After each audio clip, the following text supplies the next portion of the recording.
The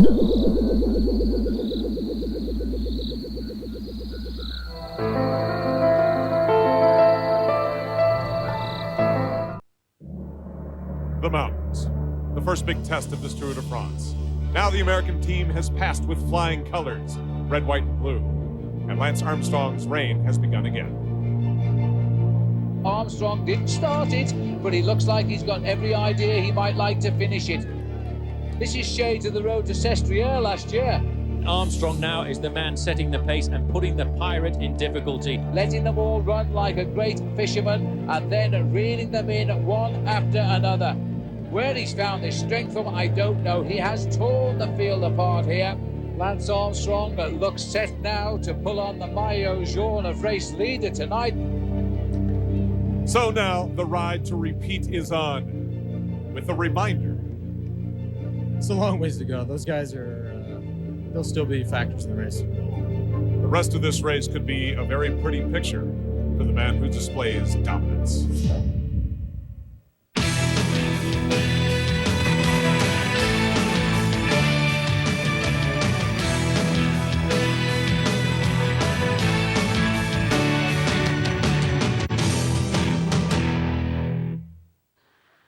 Today, the Tour de France reaches its halfway point with American Lance Armstrong back in the yellow jersey. For the second year in a row, the man from Austin, Texas, is in control of the Tour de France. Hello again, everyone. I'm Adrian Karsten. There was a moment yesterday on the final climb of the mountain when all the real race contenders were together. Jan Ullrich, Lance, Marco Pantani, Alex Zula. In that moment, they all just seemed to be marking each other, riding side by side. Then all of a sudden, Lance said, "Let's go." In the wink of an eye, he pulled off one of the strongest moves any one of us have ever seen in cycling. Marco Pantani, the world's best mountain climber? Pantani has never been dropped like that in his life. Sometimes with Lance, you wonder where the motivation comes from when you see him dig so deeply like that. Well, look no further for the answer than from last year's critics who claimed that his championship was tarnished in part because Ullrich and Pantani weren't here. Well, they were right there yesterday. Lance looked at them and attacked. This race has a long way to go, but right now, Lance Armstrong is the strongest man in the Tour de France. For their thoughts on the bike race at this point, now we turn to Phil Liggett and Paul Sherwin.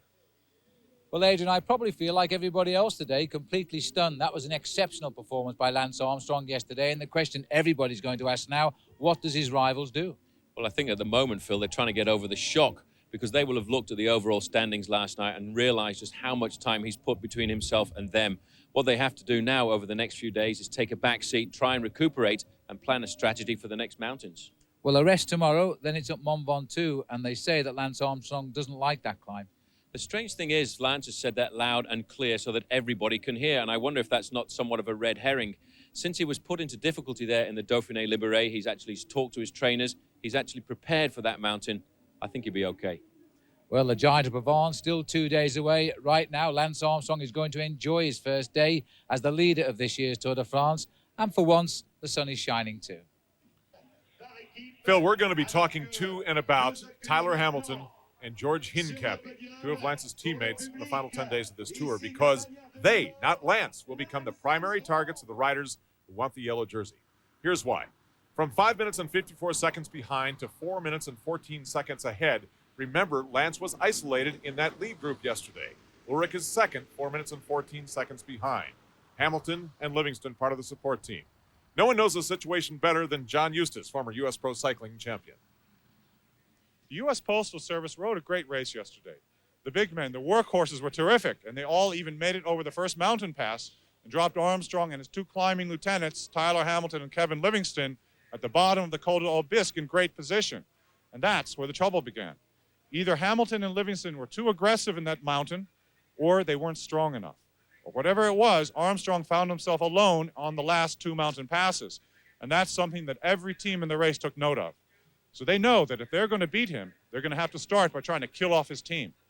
Now, Armstrong can't keep finding himself alone in the mountains. There are way too many of them still to come because the Spaniards and Italians are going to keep on attacking him, and he's going to need help. One man who did have some help yesterday was Marco Pantani. But Lance dropped him anyway, and if Lance continues to climb the way he did yesterday, 10.5 minutes is going to be too much for Marco to make up. Jan Ullrich is in second place, but when he finished yesterday, he looked exhausted, like he had nothing left. Ullrich may have lost this race months ago through a lack of discipline. Today is stage 11, and the route is brought to you by Lincoln.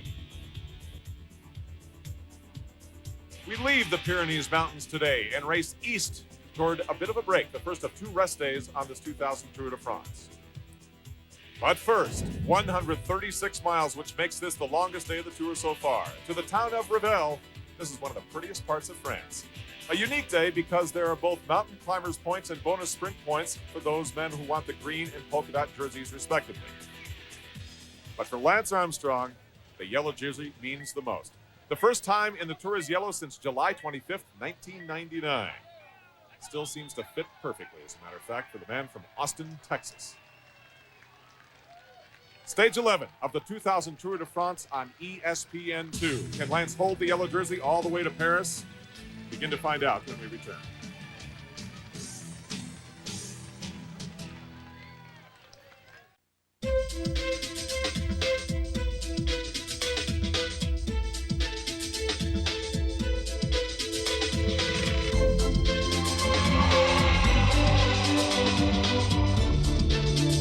"30 contenders, 3 continents, 1 winner." The new Lincoln LS. Motor Trend Car of the Year.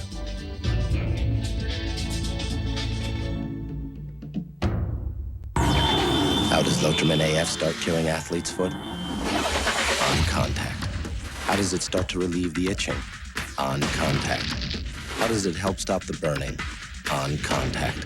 How does it start killing all 3 funguses? On contact. Nothing cures better or faster than Lotrimin AF, the #1 recommendation of doctors. So if you can't wait to feel better, there's nothing like starting the cure on contact. Lotrimin AF, the killer cure.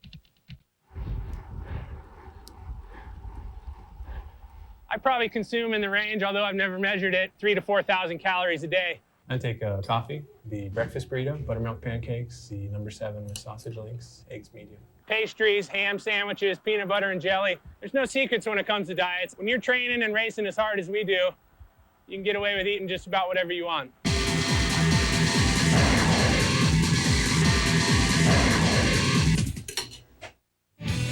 ESPN's exclusive presentation of the 2000 Tour de France is presented by Lincoln, American Luxury.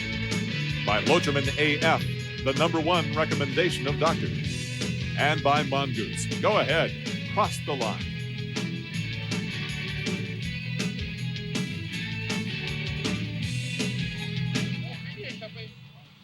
This motion picture postcard is sent from all of us to all of you watching the 2000 Tour de France. Wish you were here, but if you can't be, then we'll just give you the best we can. On a long stage like this today, especially after severe mountain climbs yesterday, breakaways are expected. At this point, the peloton all grouped together, but there was one opportunist, Eric Decker. There he goes again. The man who won stage 8 is at it again in the orange and white uniform. The Dutch have had a fantastic 2000 Tour so far, and here's Decker on the attack once again. Short time later, though, Santiago Botero of the Kelma team caught up with Decker. Hence, these two took the first and second place points in the rather easy climbs today. The mountain climbs nowhere near as severe as they were yesterday, especially on Oudekam. Points toward the mountain climber's jersey, the polka dot jersey, that rewards the best billy goat. But yellow really seems to be the most popular color across the French countryside these days, in the fields and in the field. Let's go to Phil Liggett and Paul Sherwin. There he is, the new man in yellow, the 4th leader of the Tour de France since we started 11 days ago.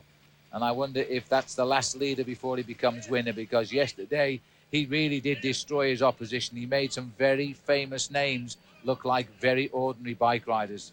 Well, one man that he dropped was the man regarded a few years ago as the best climber in the world, and he wasn't able yesterday to actually keep hold of the back wheel of Lance Armstrong. Marco Pantani was put into serious difficulty on that climb yesterday, but I'm sure he will try and recover once the weather changes, Phil, and we go up towards the Alps and try and put in some kind of a performance in the Alpine passes. Well, it is true what they say, Paul. Have a good time in the Pyrenees usually means, and I don't wish this on Lance Armstrong at all, usually have a bad time in the other mountain chain here in France, the Alps. It's also a very difficult stage when you reach the first mountain stage of a big tour like this as well, because having ridden on the flat stages for up to a week, and in this case 9 days, you find that the legs are not really quite ready for the different kind of pedaling style that you need in the mountains. They will have been using huge gears over the first week of bike racing, the biggest gears on the ratio that they've got, and then you have to change completely to the other end of the cluster, and that's what makes it very, very difficult. Just to remind you of the overall situation after that wonderful day out in the Pyrenees. It was great for us, not so sure about some of the riders. Lance Armstrong, now the leader of the Tour, ahead of Jan Ullrich, the winner of the race a couple of years ago, by 4 minutes and 14 seconds. Two excellent rides, and there we hardly saw anything of. That of Christophe Moreau of the Festina team. He's come up into third place, 5 minutes 10 behind. And Mark Wouters, who was third, only slipped to fourth. That was an outstanding ride by the Rabobank rider. He's fourth overall at 5 minutes 18. But then the big names dropping away. 11th for Richard Virenque. Abraham Olano is down to 12th. Alex Zuller is 13th. Michael Bogart is 16th. And so on down. Pantani is 25th. And Bobby Julich is still not showing anything like the return to form that gave him a third place in the Tour a couple of years ago. He is 38th and lost 12 minutes yesterday, and that's a big time loss for Bobby, isn't it? It's also very bad for Crédit Agricole because they lost one of their other challengers as well. Jonathan Vaughters, a man that everybody thought would ride well in this year's Tour de France. He went down in a very tough crash with his teammate Jens Voigt, and in fact he was taken to hospital in Lourdes last night after he was actually unconscious for a few moments at the side of the road, and they kept him in just to check to make sure he was okay, and it looks and appears as if the only problem was in fact a broken nose. Well, that in the end is good news, of course, but very sad for Jonathan because he crashed out of the Tour de France last year. He was the worst injured, along with Mark Wouters, funny enough, who's now lying in fourth place in that crash on day 2 on the Passage du Bois, that causeway across the ocean, and both riders leaving the race there in the ambulance. And a year on, Wouters is out again. Tough luck for Waters, Phil, who really was expected to lead Lance through the mountain climbs last year. This year, that responsibility falls to Kevin Livingston once we hit the French Alps in a couple days. Can't continue this race without describing graphically how significant yesterday was. With 7.5 miles to go, Lance hit the bottom of Oudecam behind Pantani, Ullrich, and Zula. At that moment when he decided to attack, he began closing the gap on Javier Ochoa, the man in the lead by an average of 1 minute 9 seconds per mile. No one can remember an attack like that in the mountains in the history of the Tour de France. Friday night at 9 Eastern time on ESPN2, following our coverage of the Tour de France, you're going to see a 12-round super lightweight bout on Friday Night Fights presented by Miller High Life. Ahmad Santos takes on Teddy Reed at 9 Eastern time on ESPN2, Friday Night Fights. This is only stage 11 of the Tour. Remember, we have a long way to go. Really, the stage is only halfway complete, as is our coverage of the Tour de France. We'll continue in just a moment.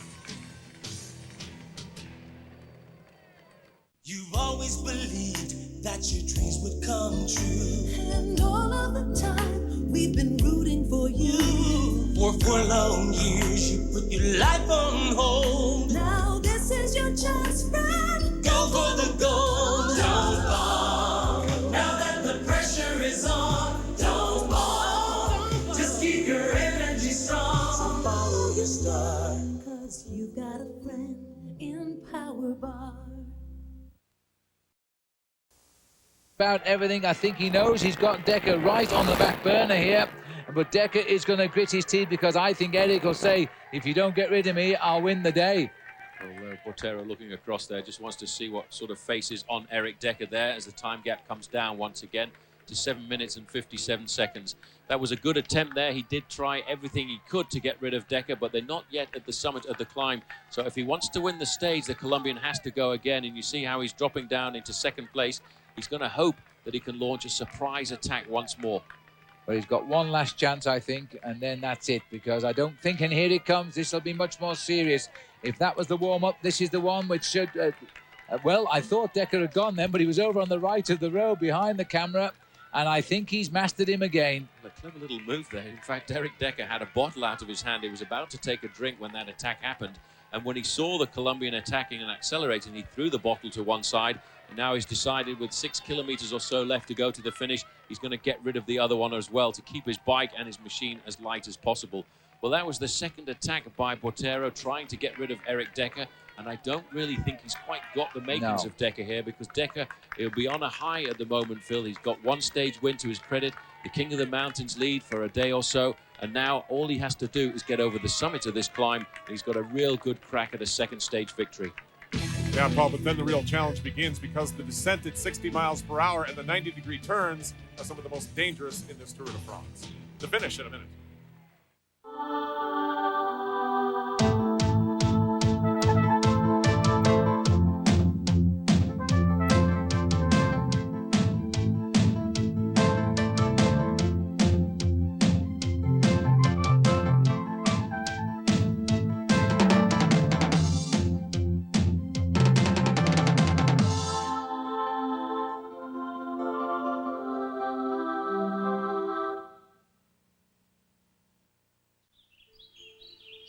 The 2000 Lincoln Navigator.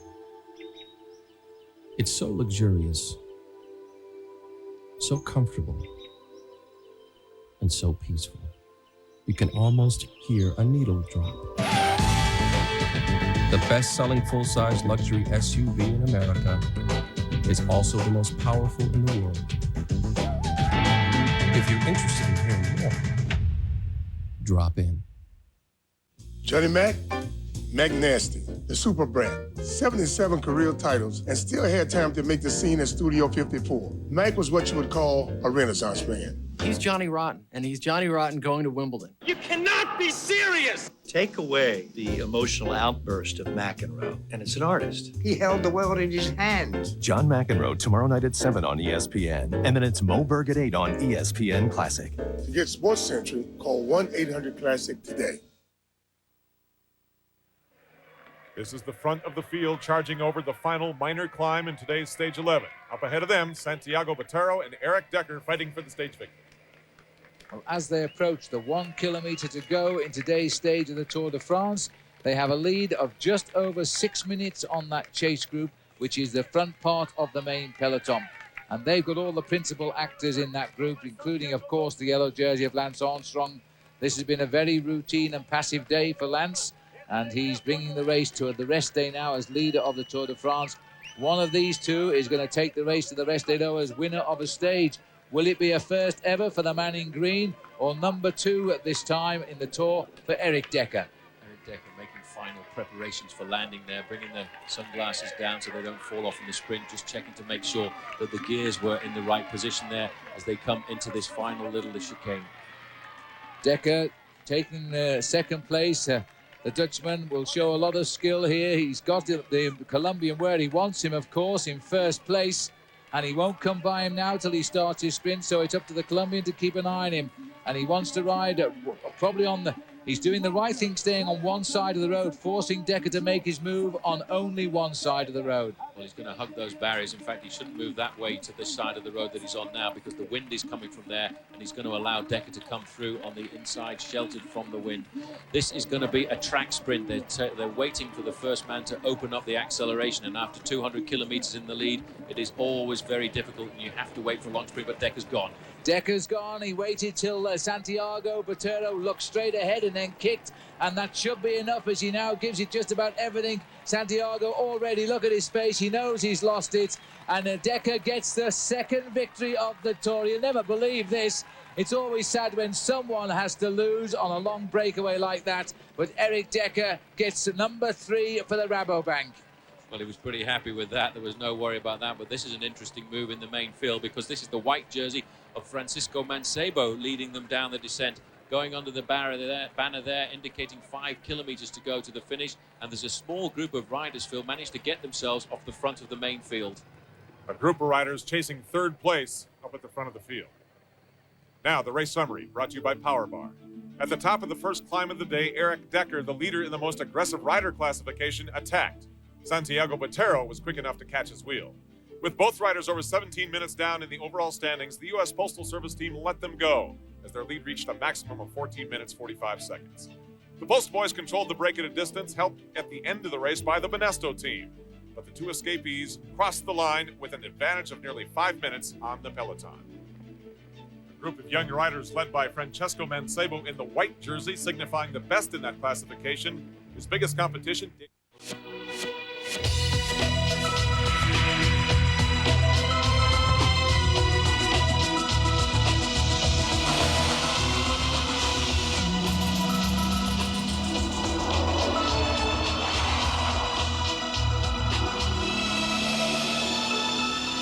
wood, leather, adrenaline. The new Lincoln LS, Motor Trend Car of the Year.